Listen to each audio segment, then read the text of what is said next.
নমস্কার, দেখছেন কলকাতা টিভি। আমি সুদীপ্ত রয়েছে আপনাদের সঙ্গে। শুরু করছি সংবাদ সারাদিন। প্রথমে যে খবরের দিকে নজর রাখতে হচ্ছে, আজ ছিল বিএ কমিটির বৈঠক, আর বিএ কমিটির বৈঠকে কাটলো শপথ জট। আজই বিধানসভায় শপথ নেবেন দুই তৃণমূলের বিধায়ক। দুপুর দুটোয় শপথ গ্রহণ অনুষ্ঠান। শপথ বাক্য পাঠ করাবেন ডেপুটি স্পিকার আশিস বন্দ্যোপাধ্যায়। বৃহস্পতিবার ডেপুটি স্পিকারকে দিয়ে শপথের কথা বলা হয়েছিল রাজভবনের তরফ থেকে। তবে ডেপুটি স্পিকার আমাদের জানিয়েছিলেন তিনি তা প্রত্যাখ্যান করবেন। তবে এবার যেটা দেখা যাচ্ছে যে রাজভবনের যে পোস্ট, তার প্রেক্ষিতে এবার ডেপুটি স্পিকারকে দিয়ে শপথ বাক্য পাঠ করানো হচ্ছে। আজই বিধানসভায় শপথ বাক্য পাঠ করানো হবে। দুপুর দুটোর সময় শপথ গ্রহণ করবেন এই দুই জয়ী তৃণমূল প্রার্থী, অর্থাৎ উপনির্বাচনে জয়ী বরানগরের তৃণমূল প্রার্থী সায়ন্তিকা বন্দ্যোপাধ্যায়, ভগবানগোলার তৃণমূল প্রার্থী রেয়াত হোসেন সরকার। তারা আজ শপথ গ্রহণ করবেন। দুপুর দুটোর সময় তাদের আজ শপথ গ্রহণ। অবশেষে কাটলো শপথ জট। আমাদের সঙ্গে রয়েছেন সরাসরি আমাদের প্রতিনিধি দুর্গাদাস বন্দ্যোপাধ্যায়। দুর্গাদাস, এই মুহূর্তে ডেপুটি স্পিকারকে দিয়েই তাহলে শপথ বাক্য পাঠ করানো হবে, কি জানতে পারছো? দেখো, অবশেষে বলা যেতে পারে 1 মাস 2 দিনের মাথায় এই জটিলতার জট কেটে আজকেই কিন্তু সায়ন্তিকা বন্দ্যোপাধ্যায় এবং রিয়াজ হোসেন সরকার তারা কিন্তু শপথ গ্রহণ করতে চলেছে। তুমি জানো যে বিগত সময় বা 1 মাস ধরে প্রায় রাজভবনের সঙ্গে রাজ্য সরকারের একটা দড়ি টানাটানি চলছিল, যে রাজভবন চাইছিল সেখানে হোক, রাজ্য সরকারের পক্ষ থেকে বলা হচ্ছিল বিধানসভায় হোক, কিন্তু সেই জটিলতার জট আজ কেটে গেছে।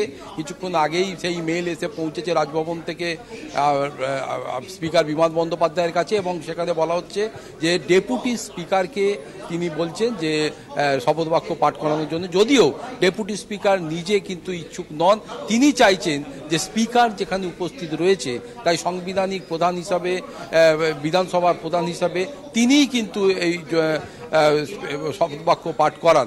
যদিও শেষ পর্যন্ত কে এই স্পিকার নাকি ডেপুটি স্পিকার কে এই শপথ বাক্য পাঠ করান, তার জন্য আরও কিছুটা অপেক্ষা করতে হবে। দুপুর দুটোয় যে হাউস শুরু হবে স্পেশাল অধিবেশন বিধানসভায়, সেখানে স্পেশালভাবে যে অ্যাক্ট আছে সেই অ্যাক্টের মোতাবেকই কিন্তু আজকে হতে চলেছে এই দুই বিধায়কের শপথ গ্রহণ। ফলে বলা যেতে পারে জটিলতার জট কেটে সাময়িক স্বস্তি একটা বাতাবরণ সৃষ্টি হলো, যেখানে স্পেশাল অধিবেশনের আগেই আজকেই কিন্তু এই সায়ন্তিকা বন্দ্যোপাধ্যায় এবং রিয়াজ হোসেন সরকার তারা কিন্তু আজকে এই তাদের শপথ বাক্য পাঠ করাবে। ফলে বুঝতেই পারছো যে আমরা যে কথা সকাল থেকে বলে যাচ্ছিলাম, যে রাজনৈতিক লড়াই, রাজনৈতিক উদ্দেশ্য প্রণোদিত যে বিষয়গুলো, সেগুলোতে একটা সময় থাকবেই, কিন্তু মানুষ যেখানে ম্যান্ডেট দিয়েছে, মানুষ যেখানে চাইছে তাদের নির্দিষ্ট লক্ষ্যে এখানে প্রতিনিধি করে যাকে পাঠিয়েছে,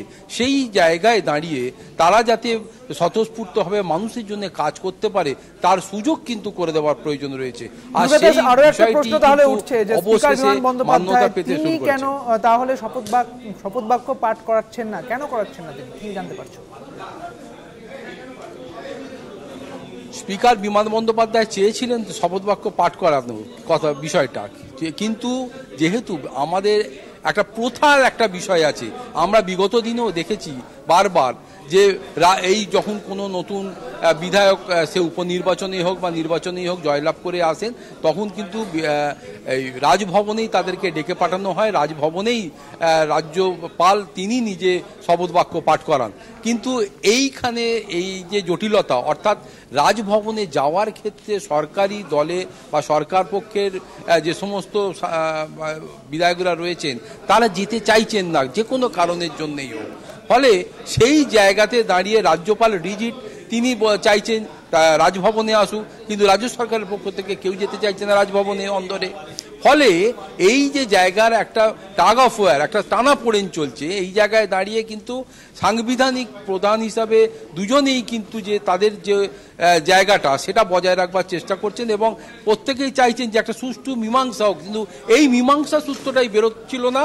তবে একটা সুখের বিষয় হচ্ছে যে রাজ্যপালের পক্ষ থেকে শেষ পর্যন্ত ধরি মাছ নাচুই পানি করে পাঠানো হয়েছে একটি মেল, সেখানে দায়িত্ব দেওয়া হয়েছে ডেপুটি স্পিকার, তিনি যেন এইখানে এই বিধানসভার অন্দরে এই দুই যে বিধায়ক তাদেরকে শপথ বাক্য পাঠ করান। কিন্তু সেক্ষেত্রেও একটা কোনো জায়গায় দাঁড়িয়ে সিনিয়র জুনিয়র বা মান্যতা দেওয়ার যে বিষয়, সেইটাও একটা প্রথা মাফিক চলে আসছে। এতদিন ধরে ডেপুটি স্পিকারের অবর্তমানে বা স্পিকারের অনুপস্থিতিতে তিনি এই হাউস চালান, এটা ঠিক কথা।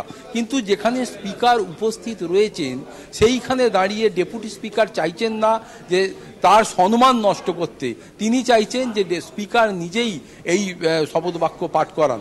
অতএব এই যে জায়গাটা বিএ কমিটিতে, এটাও কিন্তু খুব যে পরিষ্কার হয়ে গেছে এমনটা নয়।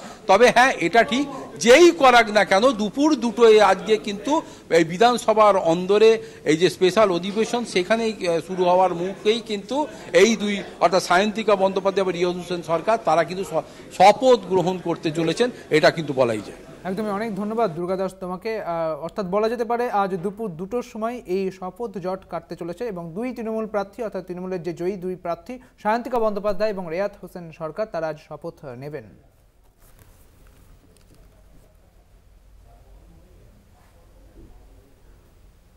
অবশেষে কাটলো এই শপথ নেওয়ার যে, অর্থাৎ শপথ জট কাটলো। অবশেষে ডেপুটি স্পিকারকে নিয়ে শপথ নেওয়ার কথা বলা হয়েছে। আজই বিধানসভায় শপথ নেবেন দুই তৃণমূলের বিধায়ক সায়ন্তিকা বন্দ্যোপাধ্যায় এবং রিয়াজ হোসেন সরকার। দুপুর 2টোর সময় আজ তাদের শপথ নেওয়ার পালা। যদিও রাজ্য এবং রাজ্যপালের এই সংঘাত যেমন জারি থাকলো, পাশাপাশি স্পিকারকে না বলে ডেপুটি স্পিকারকে বলা হয়েছে রাজভবনের পক্ষ থেকে। এক্ষেত্রে আরও একটি জল্পনা তৈরি হলো, আরও একটি সংঘাত তৈরি হলো, তা একেবারে বলাই যায়। কারণ বিএ কমিটির বৈঠকে কাটলো এই শপথ নিয়ে যে জট তৈরি হয়েছিল, সেই জট আজই বিধানসভায় শপথ নেবেন দুই জয়ী যে তৃণমূল প্রার্থী, অর্থাৎ সায়ন্তিকা বন্দ্যোপাধ্যায় এবং অন্যদিকে রিয়াজ হোসেন সরকার।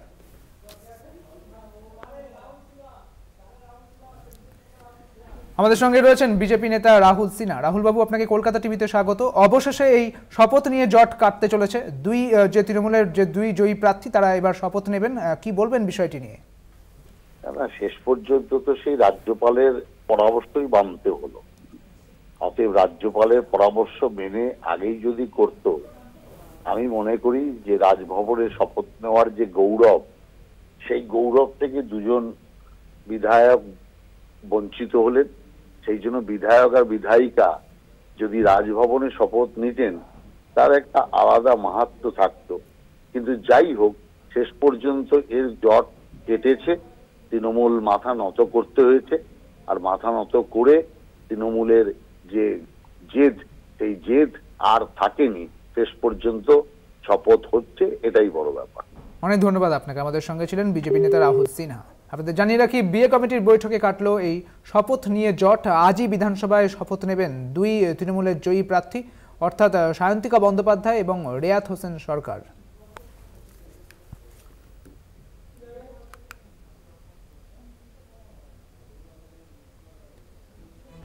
তবে রাজভবনের যে পোস্ট, অর্থাৎ রাজ্যপালের পক্ষ থেকে রাজভবনের যে পোস্ট দেওয়া হয়েছিল, যে ডেপুটি স্পিকারকে শপথের জন্য বলা হয়েছিল, এবং সেই ডেপুটি স্পিকারকে কিন্তু এবার শপথ গ্রহণ, অর্থাৎ শপথ বাক্য পাঠ করাতে হবে, এমনটাই জানা গিয়েছে। কারণ কি স্পিকার বিমান বন্দ্যোপাধ্যায় তিনি বলেছেন যে বিএ কমিটির বৈঠকে তিনি এমনটাই জানিয়েছেন যে ডেপুটি স্পিকারকে দিয়েই কিন্তু শপথ বাক্য পাঠ করানো হবে। যদিও ডেপুটি স্পিকার তিনি অনিচ্ছা প্রকাশ করেছিলেন, তবে যেটা জানা যাচ্ছে যে আপাতত ডেপুটি স্পিকারই কিন্তু তাদের শপথ বাক্য পাঠ করাবেন। এই মুহূর্তে আমাদের সঙ্গে রয়েছেন তৃণমূল নেতা শান্তনু সেন। শান্তনুবাবু, কলকাতা টিভিতে আপনাকে স্বাগত জানাচ্ছি। যেমনটা রাজ্য ভবনের পক্ষ থেকে পোস্ট করা হয়েছিল, সেখানে বলা হয়েছিল যে ডেপুটি স্পিকারকে দিয়ে শপথ বাক্য পাঠ করানোর জন্য। অবশেষে তো সেই পথেই হাঁটতে হলো, কি বলবেন? যোগাযোগ বিচ্ছিন্ন হয়ে গিয়েছে শান্তনু সেনের সঙ্গে, আবারও যোগাযোগ করার চেষ্টা করবো। আপনাদের জানিয়ে রাখি, বিএ কমিটির বৈঠকে কাটলো শপথ জট। আজই বিধানসভায় শপথ নেবেন দুই জয়ী তৃণমূল প্রার্থী, সায়ন্তিকা বন্দ্যোপাধ্যায়, যিনি বরানগর উপনির্বাচনে জয়ী হয়েছিলেন, এবং অন্যদিকে ভগবানগোলা উপনির্বাচনে, বিধানসভা উপনির্বাচনে জয়ী প্রার্থী রিয়াজ হোসেন সরকার। তারা কিন্তু আজ শপথ নেবেন বিধায়ক পদে। বিএ কমিটির বৈঠকে এমনই জানা গিয়েছে, এই বৈঠকে স্থির করা হয়েছে ডেপুটি স্পিকারই তাদের শপথ বাক্য পাঠ করাবেন। যদিও স্পিকার তিনি বর্তমানে উপস্থিত থাকবেন সেখানে, তবে এখনো পর্যন্ত ডেপুটি স্পিকার নাকি স্পিকার কে এই শপথ বাক্য পাঠ করাবেন তা নিয়ে কিন্তু এখনো জল্পনা থেকেই গিয়েছে।